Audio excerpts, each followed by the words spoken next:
Hello and welcome to another trip report on a ferry, and it's very windy. I'm curious about this. This is a new ferry connection between the Netherlands and Norway, and it's a great connection for train passengers. I'm right now at Eemshaven. This is the first departure. It's the 7th of April. So everything will be new. Not everything will be up and running in this new ferry, or well, not new ferry, but new connection. It's being operated by Holland Norway Lines. This is a new ferry company. I'll tell you all about it in the video. What I'll do in this video, I will show you the ferry terminal at Eemshaven, a little bit on how to get here. The railway station is just around the corner. I will show you the ferry and well, tell you everything you need to know. If you like this video, give me a thumbs up, or if it's a helpful video to you. If you have any questions, leave a comment. And if you like to see more train related and ferry related videos, I mainly make videos about international and long distance train and ferry traveling to show you what it's like to travel on a more sustainable way of transportation. Subscribe to my channel, don't know where it is. And for now, let's roll the intro.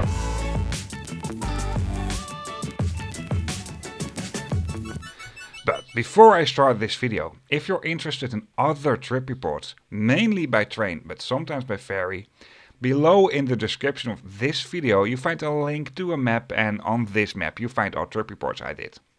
The lines do indicate the routes, and the ferry and train icons do indicate the ferry terminal and railway station reviews. Of course, I'm making more videos and there will be more lines added to this. This channel is mainly focusing on long distance and international train and ferry traveling to show you what it's like to travel on a more sustainable way of transportation. For the inauguration of the Holland Norway Lines, that was a special event. Because it is something special, both because it's the first ferry, but also I was hoping I can see a little bit more of the vessel. We went here. And there's a good train connection from Groningen to Eemshaven. It's about a 45-minute ride by train. Normally these trains do terminate at Rodeschool, what is one station before Eemshaven. However, when there's a ferry connection at Eemshaven, these trains do run to Eemshaven. From here you won't only find the ferry to Norway, but also the ferry to Borkum in Germany. I covered that in another trip report. The railway station is really close to the terminal. Officially you're not allowed to walk to the terminal, at least this was what they were saying of Holland Norway Lines in the official papers, but there was no other way how to get there than going there by foot. Normally there should be a shuttle service available, probably because this was the inauguration ceremony. There was not a shuttle service available for this, well, ceremony thing. At the vessel I asked one of the passengers that came here by train if there was a shuttle service, and she told me there was. It all went a kind of hectic from what I understood, and well, it's all new also to this company. So of course not everything runs as smooth as you might expect. However, some things are just procedures, so I don't understand why this doesn't go smooth. I'll get back to this at the end of the video, because I really like Holland Norway Lines, but there are definitely some things that need improvement. The official opening ceremony was nice, but it was a lot of talking. Most people that were here as a guest did not make the crossing themselves, so therefore it was mainly about the future, about numbers, and also about, well, the vessel itself. There was a tour on the vessel, but that's basically it. This is also what I saw as a guest on board. Apart from that, the regular things you can expect at the opening ceremony. Champagne, a lunch, and a lot of talking. What surprised me in a way is that for the passengers that did the very first crossing, there was nothing, not even a glass of bubbles. But for the people that went to this celebration thing, everything was arranged very well. If I may give one tip, the lunch was not that good for vegetarian, let alone vegan people. So this could have been improved a lot. What was really nice about this whole opening ceremony thing is that I got some more background of the vessel and the company. One thing I just absolutely love and appreciate is the enthusiasm of Holland Norway Lines and their staff. There are some things that need to be improved, And I'll get back to this at the end of the video to share you what I think that needs to be improved and can be very easy to improve. Actually, not only me who was thinking that, but I also talked about this with other passengers. I really hope that this will be a successful and commercially interesting ferry connection and the way that the owners are talking about sustainability. Well, for now, let's move on to the video at the moment I went here as a passenger. I got this keycard that's also the entrance to my cabin and also, well, basically the key to all the things I've booked on board. That should normally open the access gates, but due to the entire opening ceremony thing, the access gates were open already. The terminal building, at least the temporary terminal building, is quite big, I have to say. There's a small coffee corner over here and there's lots of space to wait. Actually, I would love to see when different ferry companies will use the same terminal building over here. Holland Norway Lines has at this moment one crossing per 2 days, and the Borkum Fähre to the German Wadden island Borkum thus have at least 1 departure per day in the wintertime, up to 4 departures per day in the summertime from here. If you can combine this in one terminal, I think it's financially more interesting for restaurants to open up here, but also for shops, so passengers do have basically more facilities. Passengers that come by car need to check in with the car, of course, but we arrived here by train. The train line is just running next to the ferry terminal and is a little bit further away from the terminal. And I think when there will be a new terminal, this might be even closer, just like the Borkum Fähre at this moment. An announcement in the ferry terminal building that people traveling on foot could board anytime soon was made, but after that it remained quiet. Well, we just went to the service point at a certain moment to ask if we could board, and there they said we could just go on board. Surprisingly, no one checked our ticket. I think this has to do a lot with the first departure and the whole ceremony thing that took place earlier on. To already give you a spoiler alert of my conclusions at the end of the video, one thing that can be improved a lot, according to me, is communication. A lot of things in communication are the standard procedures as well. Announcements for boarding, in different languages, where to unboard, etc. But I'll get back to this later on at the video. We entered the vessel from the belly of the vessel. And I mean, look at this. This is really impressive and I really love this. This is a roll-on, roll-off ferry, what basically means you can enter the ferry by car from here, point your nose of the car to the back of the ferry and leave the vessel from the back. This is also what happened, by the way. This is now 1 floor, but this floor can be turned into 2 floors, so it can host more cars. However, for trucks this doesn't work though. The capacity for passengers on this vessel is huge, so therefore they're not only targeting on people traveling by car, but also railway passengers and people who like to do a mini cruise. In general, the maritime industry is not very well known for being an environmental friendly industry. However, for ferries, this is in general a different thing. Ferries are a more sustainable way of transportation. They use a different kind of fuel, and at the moment these ferries are on land, they will not use the engine to power the vessel itself. So they will use mainland electricity. It's very different per ferry company and per vessel what the environmental impact is, but in general ferries are not a bad alternative.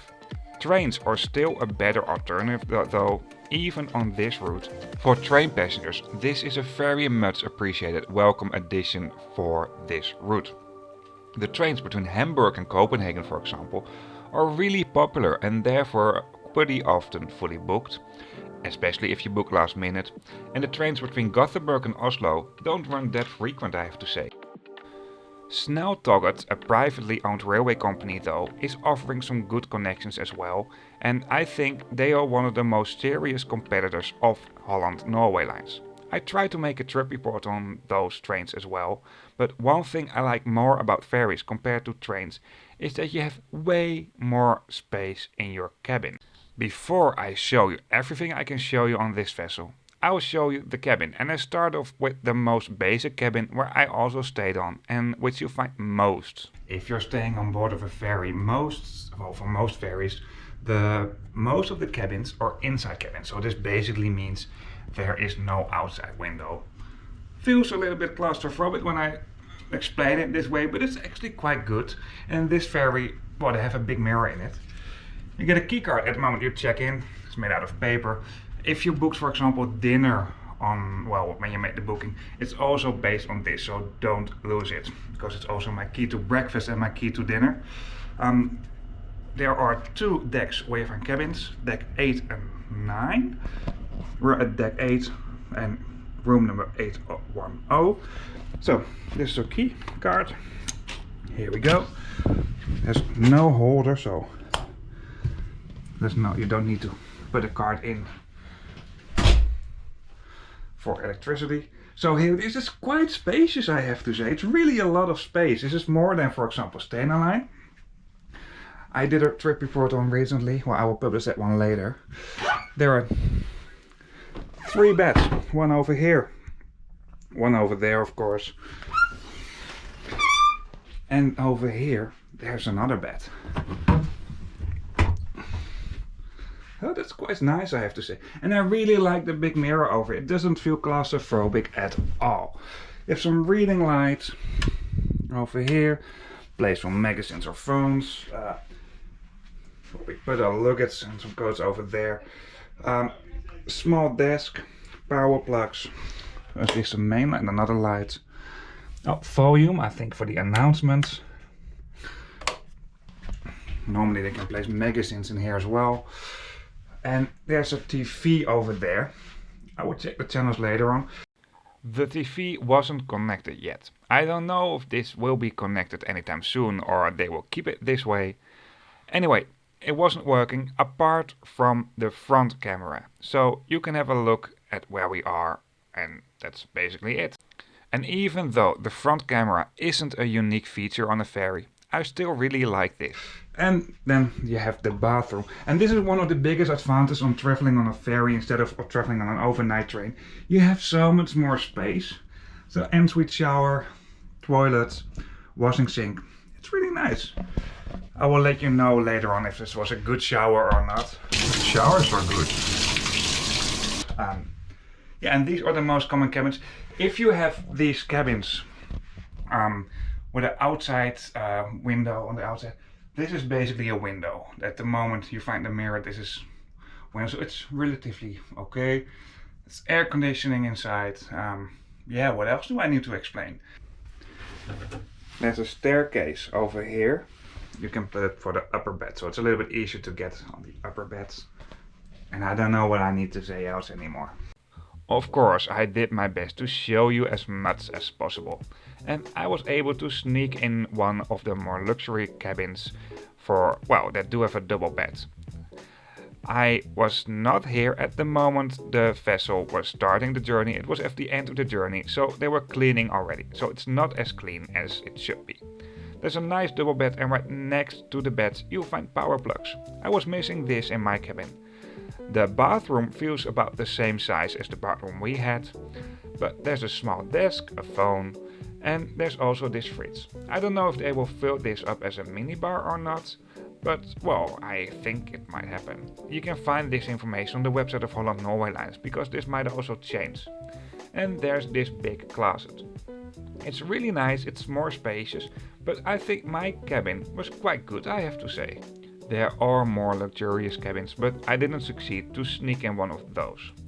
Another thing I was able to sneak in at the moment we were almost at our destination was a 2-bed outside cabin.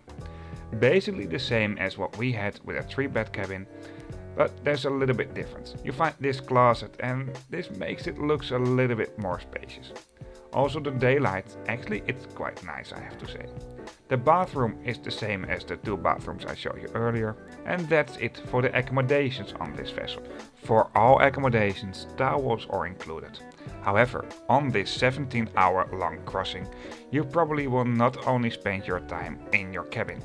You will find 2 decks where you find lots of facilities. Throughout the vessel there are lots of maps, so getting lost is quite difficult.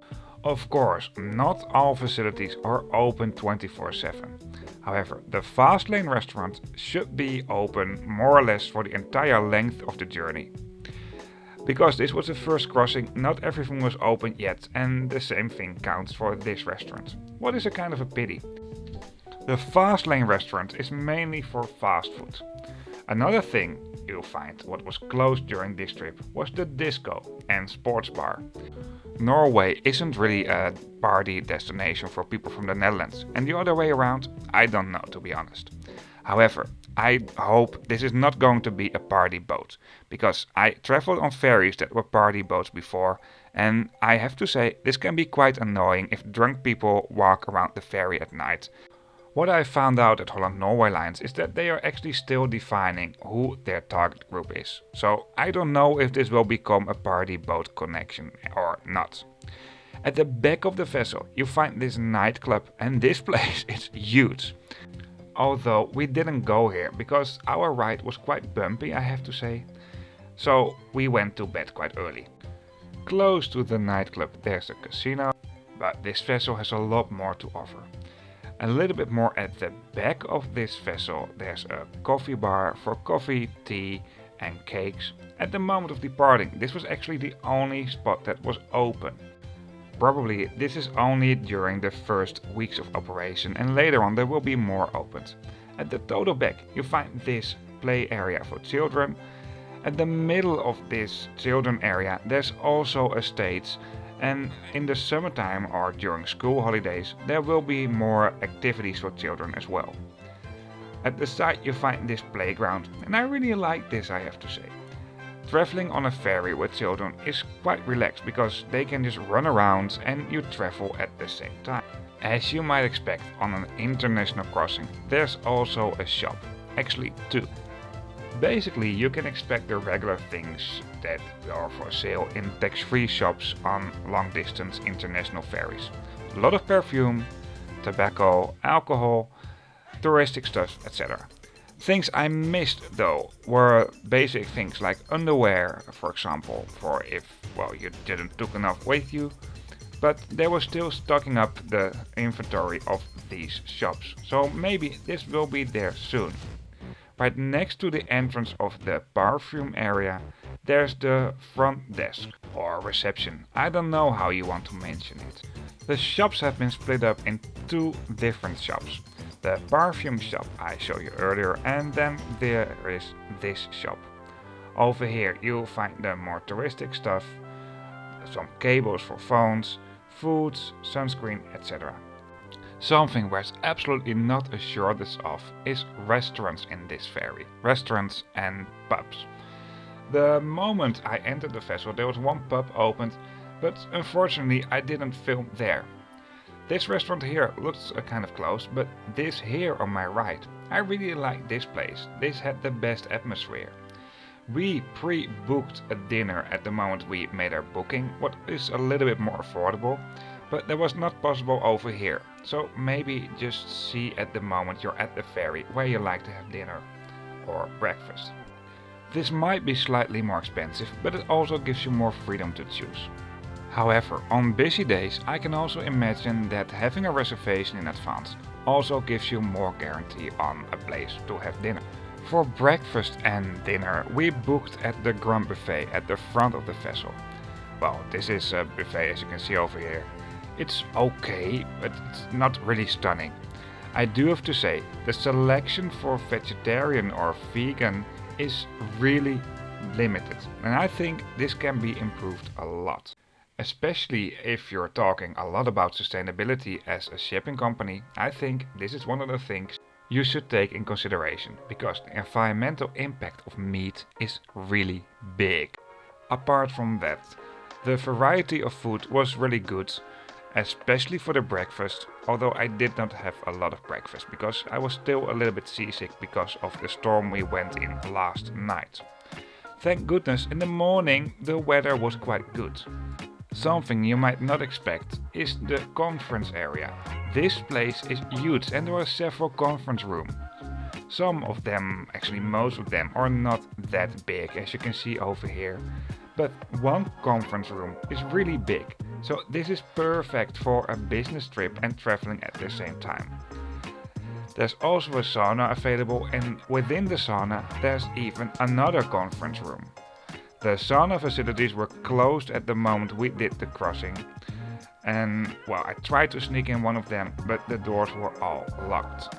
There was even a special driver's sauna for truck drivers. Lots of facilities for truck drivers are on most vessels separated from the other facilities. Near the sauna I also noticed this pool that was also not in use. Actually, I took, especially for this trip, my swimming pants.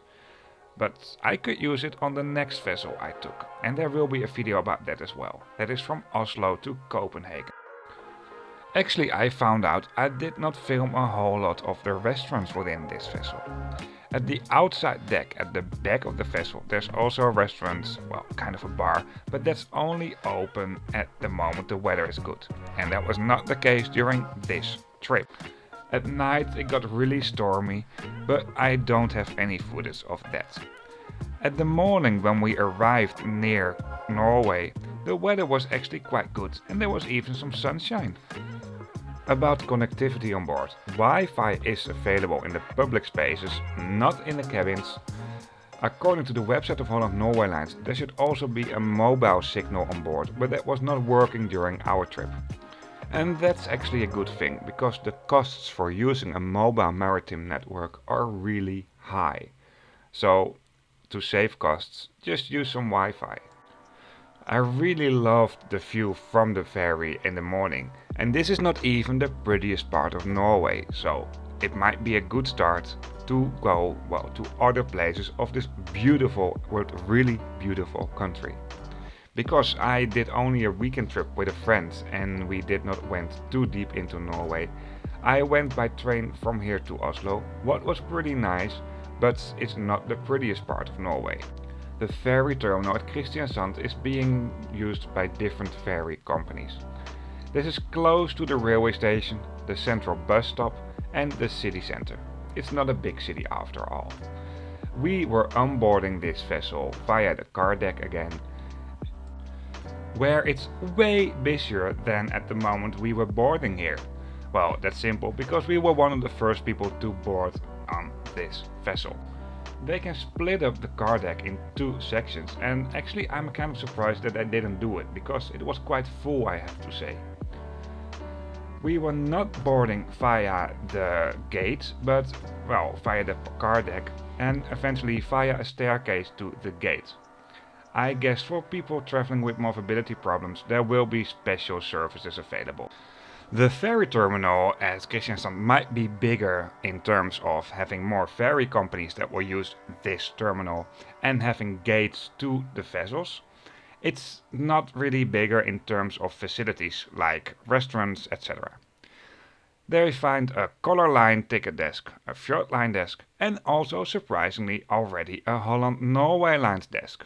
I'm really pleased to see this.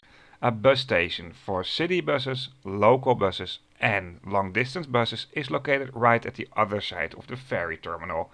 And next to that you will find the railway station. I covered this in another video. Okay, at last I want to share my opinion on this and also give you some tips, Holland Norway Lines. I hope you guys are watching.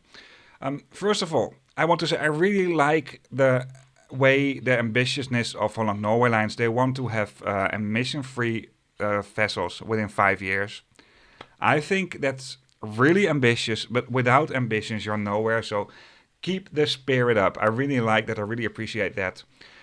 At this moment I know, by the way, one zero emission vessel connection between Norway and Denmark, between Sweden and Denmark I mean. It's not a really long connection. I covered that in a trip report as well. It's not published yet, by the way. But it's from Helsingør to Helsingborg. I will link it already in the description of this video, and otherwise stay tuned on this channel. Anyway, they talk a lot about sustainability, that's good. What I mentioned already in the video, like a little bit more options for vegetarian and vegan people would be nice, but I also noticed that the DFDS connection, for example, they also talk about sustainability from Oslo to Copenhagen. There was also no improvements when it comes to this. Trains and ferries are a good combination. In terms of sustainability, it's like ferries are very discussable to lots of people if they are more sustainable or not. This is really depending on a lot of things. Before I did this whole talking into the camera thing, I even contacted a friend of me who is a PhD in was doing a PhD in sustainable tourism, and she didn't really have an answer if ferries are good for the environment or not.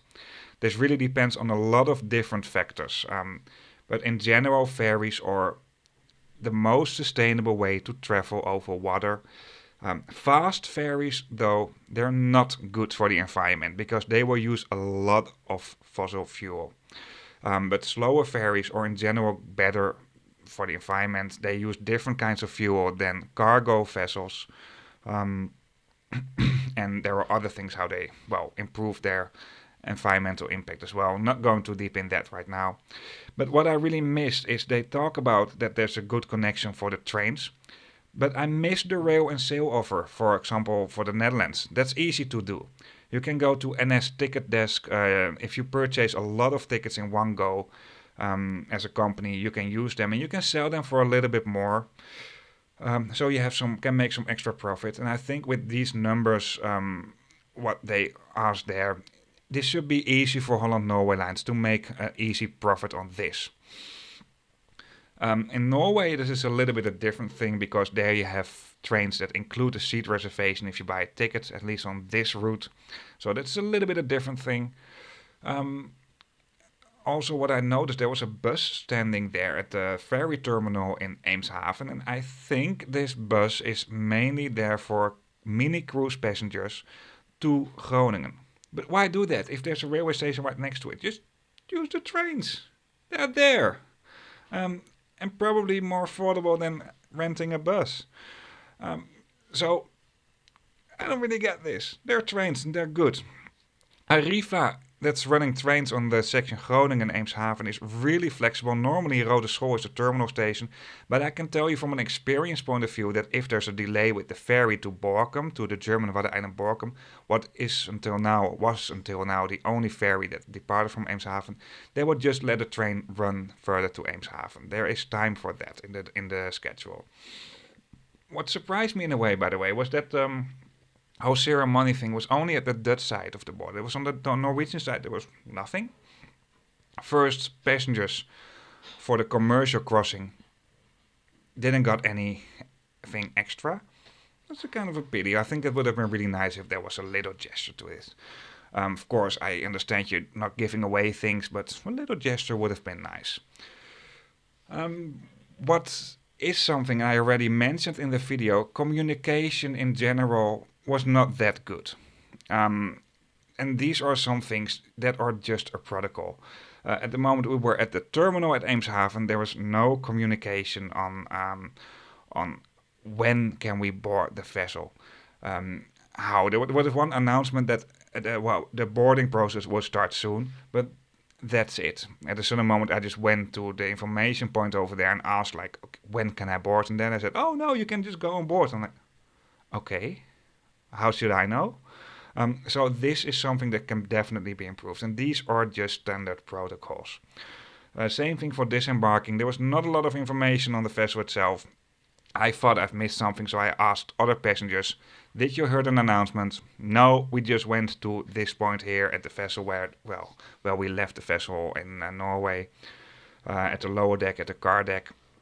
But they also didn't heard an announcement, they just went there by themselves. And I think these are just easy things you can do to, inform people. It's not that difficult. You can even make a pre-programmed announcement. Easy.